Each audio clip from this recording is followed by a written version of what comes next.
실험을 한 게 있었는데 결론부터 말씀드리면 피부 표면에 골고루게 달라진 정도가 1위가 선크림에 적혀져 있는 그 수치에 비해서 자외선 차단율이 훨씬 떨어지는 경우가 상당수입니다.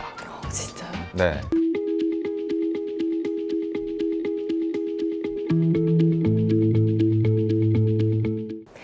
피부 노화를 늦추는 첫 번째 관리법으로 원장님께서 세안법을 알려주셨는데요. 못 보신 분들은 이전 영상 보시고 오셨으면 좋겠고요. 자, 그 다음으로 중요한 게 또 뭐가 있을까요? 네. 우리가 이제 피부의 노화를 늦추는데 가장 중요한 것 중에 하나는 자외선을 차단하는 것입니다. 자외선. 네, 자외선 차단하는 것이 굉장히 중요한데 이것을 이야기에 앞서서 우리가 이제 노화 과정에 대해서 알 필요가 있어요. 피부가 어떻게 노화되는지. 그렇죠. 이제 노화는 크게는 1번 내인성 노화와 2번 외인성 노화가 있습니다. 좀 어렵네요. 네. 그렇죠. 이제 내인성 노화 같은 경우에는 우리가 말 그대로 생태학적인 노화, 우리가 막을 수 없는 생리적인 노화를 말을 하는 거죠. 이렇게 노화 과정이 진행되면 피부 안쪽에 콜라겐이 감소가 돼서 이제 주름이 생기는 거고 피부의 수분도 감소되게 되고 탄력도도 떨어지게 되는 거죠. 근데 이 외인성 노화는 우리가 흔히 광노화라고 합니다. 그러니까 자외선 때문에 생기는 노화를 말씀드리는 거예요. 그러니까 내인성 노화는 사실은 뭐 햇빛 노출 부위, 비노출 부위에 따라서 상관없이 노화가 일어나지만 이 광노화는 햇빛 노출 부위에 집중적으로 생기기 때문에 우리가 어린 나이에도 생길 수가 있고 그러니까 햇빛 때문에 오는 노화기 때문에 또 노력을 하면 막을 수가 있다는 거죠. 굿뉴스하고 배드뉴스가 있네요. 그쵸. 네. 자, 그러면은 자외선이 결국은 중요한 거는 자외선을 어떻게 차단하느냐. 네. 이거는 내 노력으로 어떻게 해볼 수 있는 거잖아요. 그렇죠. 그럼 결국은 이제 선크림을 잘 발라야 된다는 얘기인데 선크림도 보면은 종류가 되게 많아요. 그쵸. 그래서 어떤 걸 사야 될지 굉장히 혼돈스러운데 네. 어떤 선크림을 골라야 될까요? 제가 아주 쉽게 세 가지의 방법을 말씀드리겠습니다. 이제 첫 번째는 자외선 차단제에 적혀져 있는 SPF 그리고 이제 PA라는 수치인데 어려워요. 그렇죠. 이제 이걸 설명하기에 앞서서 네. 자외선에 대해서 잠깐 말씀을 드릴게요. 네. 자, 자외선은 UVA와 UVB가 있습니다. 근데 이제 UVA의 경우에는 에너지는 약하지만 파장이 길어요. 지금 무슨 말이냐면 그늘진 곳이나 조금 이런 곳 가더라도 파장이 길어서 침투가 잘 됩니다. 하지만 에너지가 약해요. 그러니까 우리가 도시에서 어디 그늘진 곳에 있더라도 타는 이유는 우리가 이러한 UVA가 침투가 되기 때문이고 UVB는 에너지가 높은데 파장이 짧아요. 그러니까 웬만한 좀 가림막이 있으면 차단이 됩니다. 그래서 우리가 그 속초 같은 데 놀러 갔었을 때, 막 해변가에 놀러 갔었을 때 갑자기 확 빨개지거나 타는 애들은 다 거의 UVB 때문에 에너지는 센데 파장이 짧아서 순간적으로 노출이 쫙 돼 있으면 바로 화상을 입을 정도의 에너지가 가해지는 거죠. 자, 그래서 이 UVB에 대한 차단 지수를 나타낸 것이 바로 SPF, Sun Protection Factor라는 겁니다. 네네. 그리고 이제 UVA에 대한 차단 지수를 나온 것이 PA, Protection Grade of UVA라고 불리는데 SPF는 수치가 뭐 30, 50, 100 이런 식으로 돼 있는데 이제 요즘에는 50 이상은 그냥 나라에서 50 플러스로 쓰게 돼 있고요. PA는 플러스 하나, 그리고 2 플러스, 플러스 2개, 3 플러스, 4 플러스는 아닙니다. 네, 차단율에 따라. 그러니까 결국은 자외선 차단 지수를 보게 되면 SPF 50 플러스이면서 PA 4 플러스인 제품들이 차단율이 좋은 거겠죠. 그러면 항상 이제 선크림 살 때 거기 적혀 있는 그 수치를 확인하고 그렇죠. 이제 골라야겠네요. 자, 이게 제가 생각하는 첫 번째 고려 사항인 거고 이제 두 번째 고려 사항은 무기자차와 유기자차입니다. 말이 어려워요. 그렇죠. 자, 무기자차는요 물리적 자외선 차단제의 줄임말입니다. 그러면은 자차가 자외선 차단제. 그쵸, 그걸 맞습니다. 줄여서 자차. 그쵸. 이렇게 얘기하는 거. 유기자차는 화학적 자외선 차단제를 말합니다. 자, 무기자차는요 물리적 자외선 차단제니까 결국 피부 표면에 흡수되지 않고 물리적으로 이렇게 막을 형성을 해서 외부에서 아예 블로킹을 해버리는 거예요. 그럼 빛이 오면은 그걸 아예 그냥 물리적으로 막아주는 그렇죠. 거예요. 표면에서 그냥 막아버리는 거고 유기자차는 자외선 차단제 그 성분 자체가 피부 안쪽에 흡수가 돼서 그래서 자외선이 왔었을 때 얘들을 흡수하면서 빛 에너지를 열 에너지로 발생을 시킵니다. 그러면은 이제 이 시점에서 무기자차가 더 좋을 것이냐, 네. 유기자차가 더 좋을 것이냐, 네. 이런 또 질문이 나올 것 같은데. 그렇죠. 이제 무기자차의 경우에는 기본적으로 그 막을 형성하는 물질이 징크옥사이드랑 티타늄 디옥사이드라는 물질 이어서 얘네들이 약간 백탁을 띌 수가 있습니다. 그래서 우리 약간 얼굴 하얗게 보이는 거 있잖아요. 하지만 피부 안쪽에 흡수가 되지 않기 때문에 예민한 사람에 사용하기가 좋겠죠. 근데 이제 유기자차의 경우에는 성분들이 일단 좀 다양합니다. 그리고 피부 안쪽에 흡수가 돼요. 자외선이 안쪽에 흡수가 되고 또 이 화장품 성분 자체도 안에 흡수가 되니까 알러지 같은 것들이 생길 가능성이 당연히 무기자차보다는 높겠고 또 홍조가 있는 사람의 경우에는 피부 안쪽에 열 에너지가 증가되니까 홍조에 도움이 되지 않겠죠. 그러니까 피부가 뭐 예민하다거나 뭐 아기들, 임산부들 이런 분들은 당연히 무기자차를 권할 수밖에 없습니다. 그럼 가만 듣고 보니까 저는 무기자차를 써야 될 것 같아요. 네. 근데 네. 백탁 현상이 좀 있다고 네. 말씀하셔가지고 좀 그게 조금 불편할 것 같긴 해요. 네, 그래서 저도 이제 당연히 피부과 전문의 입장에서는 피부과에 오시는 분들은 예민한 분들이기 때문에 무기자차를 권할 수밖에 없는데 사실 요즘 이제 나오는 무기자차 제품들도 살짝 그 백탁을 잡아줄 수 있는 물질들을 이제 포함시켜서 나오는 경우가 많아서 우리 옛날 10년 전 이때보다는 훨씬 그런 현상이 좀 덜하기는 합니다.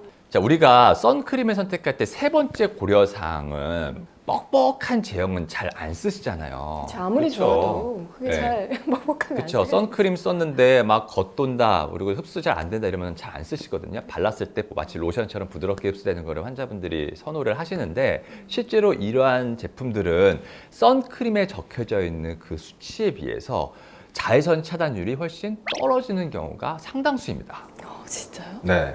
그래서 원장님 저는요 좀 출퇴근 시간이 긴 편이에요. 그래서 장시간 운전을 좀 하는 편이거든요. 그래서 햇빛도 많이 받고. 근데 지금 쭉 오늘 얘기 들어보니까 저 같은 경우는 무기자차를 쓰면서 너무 발림성 좋은 것보다 약간 좀 뻑뻑한 제형을 좀 써야 될 것 같은데 네. 그러면은 제가 지금 무기자차, 유기자차 이거를 조금 구분해서 선택을 하고 싶은데 네. 근데 유기자차, 무기자차 살 때 적혀있는 제품 많이 못 본 것 같아요. 네. 그래서 저희가 어떻게 알고 그걸 선택할 수 있는지 네. 좀 알려주세요. 일단은 무기자차, 유기자차를 꼭 이게 실어야 된다 이런 의무화는 없기 때문에 제품에 뭐 딱 정면에 크게 적혀져 있지는 않더라도 보통은 이제 박스의 뒷면이나 이런 데 적혀져 있는 경우가 많습니다. 근데 이제 평균적으로 보면 유기자차 이렇게 적혀져 있는 경우는 거의 없고요. 무기자차 제품들은 무기자차라고 적혀져 있는 경우가 사실 상당수예요. 무기자차랑 유기자차를 약간 섞어서 만든 혼합자차들도 좀 많습니다. 혹시 성분을 보고 확인할 수 있는 방법도 있어요? 자외선 차단 성분의 무기자차는 징크 옥사이드랑 티타늄 디옥사이드밖에 없기 때문에 사실 뭐 징크 어쩌고 이런 것들이 나와 있는 제품들은 이제 무기자차일 가능성이 사실 높은 거죠. 그럼 이거를 이제 어떻게 사용하는 게 가장 네. 좋을지. 일단 자외선 차단제 SPF라는 정의 자체가 1제곱센티미터당 2mg 정도가 발라진 정도거든요. 거의 500원짜리 동전 그리고 손가락 한 1.5마디에서 2마디 정도를 이렇게 쭉 짰을 때요. 근데 이게 용량이 실제로 되게 많거든요. 이 제품이 SPF 50 플러스다라고 이 허가가 떨어지게 하기 위해서는 이 정도 용량을 발랐어야 되는데 우리가 실제로는 이 용량을 바를 수가 없는 거예요. 하게 되면 막 얼굴 막 허옇게 둥둥 떠다니고 막 이러기 때문에 자외선 차단제를 아무리 열심히 발라도 자외선을 완전 차단할 수는 없어요. 가끔 화장품 회사들에서 이 제품 쓰면 12시간 지속력 믿지 마시고 3, 4시간마다 제가 바르라고 얘기는 하는데 사실은 이제 우리가 뭐 해변가나 골프 치시는 분들은요 그냥 왕도가 없어요. 그냥 무조건 자주 바르는 게 제일 좋은 거죠. 근데 원장님 뭐 아시겠지만 여성분들 같은 경우는 메이크업을 하잖아요. 그쵸. 그래서 메이크업을 다 한 상태에서 그 위에 또 선크림을 덧바르기가 상당히 부담스럽거든요. 네네. 그래서 찾아보니까 이렇게 스프레이 제형도 있더라고요. 선스프레이요. 그래서 네. 그런 걸 조금 바르면 도움이 될까요? 제가 실험을 한 게 있었었는데 뭐냐면 선크림, 선스틱, 선쿠션, 그리고 선스프레이 이거를 같은 SPF와 PA를 가진 제품들을 가지고 어느 정도 실제로 발랐는데 이 촘촘하게 발라져 있는지를 테스트를 한 게 있었어요. 결론부터 말씀드리면 피부 표면에 골고루게 잘 밀폐돼서 발라진 정도가 1위가 선크림, 선크림. 2위가 선쿠션, 3위가 선스틱, 4위가 선스프레이였습니다. 선스프레이가 제일 낫네요. 낫죠. 또 뿌릴 때 포그 안기 형태로 되기 때문에 만약 그 상태로 또 문지르지 않으면 이 안기 형태로 돼 있는 부분 나머지는 또 타요. 그래서 선스프레이는 얼굴에 쓰는 거는 절대 추천드리지 않고 선크림은 우리가 보통 손으로 짜서 쓰잖아요. 그러니까 아무래도 손으로 하니까 이 굴곡진 부분이나 빠진 곳이 없이 다 촘촘하게 바르게 되고 또 크림이라는 제형 자체가 어느 정도 점도가 있어서 우리가 빼곡하게 바를 수가 있다는 장점이 있죠. 그리고 이제 선스틱 같은 경우에는 딱풀 생각하시면 돼요. 도화지에다가 이렇게 딱풀 딱 밀면 딱풀이 제대로 묻었는지 잘 안 보이잖아요. 또 그리고 일정하게 안 묻어 있어가지고 다시 막 문지르는 경우도 있잖아요.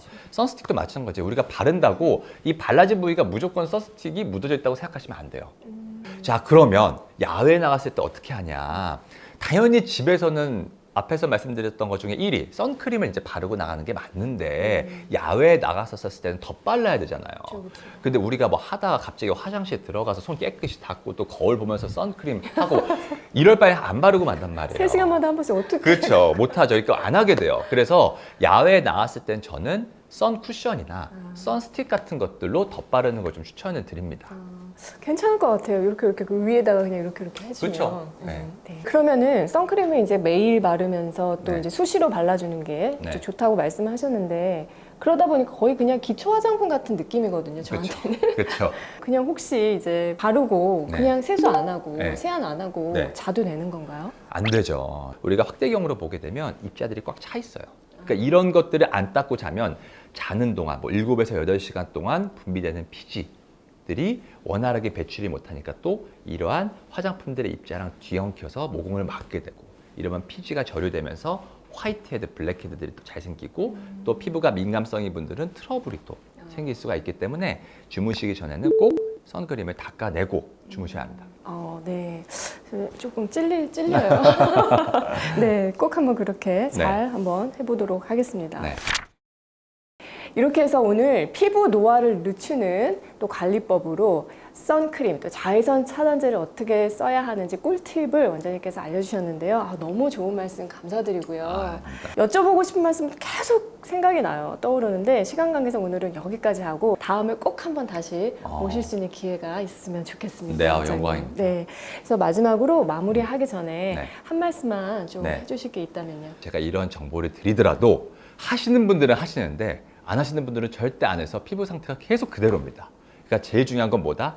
실천이 제일 중요하다. 실천. 그렇죠. 그래서 오늘 이 영상 보자마자 오늘 당장 실천해 보시는 것이 피부를 좋아지게 하는 지름길일 것 같습니다. 자, 그리고 질문사항 자유롭게 이 댓글로 달아주시면 제가 직접 답글을 달아드릴 테니까 많은 질문 남겨주시면 좋을 것 같습니다. 네, 또 피부과 전문이신 우리 원장님께서 직접 댓글을 달아주신다고 하니까 여러분이 평소에 궁금해하셨던 내용 있으면 자유롭게 한번 댓글 남겨주시면 좋을 것 같고 여러분이 이제 반응을 많이 해주시면은 앵콜 방송 네. 기대해 보도록 하겠습니다. 네, 재밌을 것 같아요. 네네.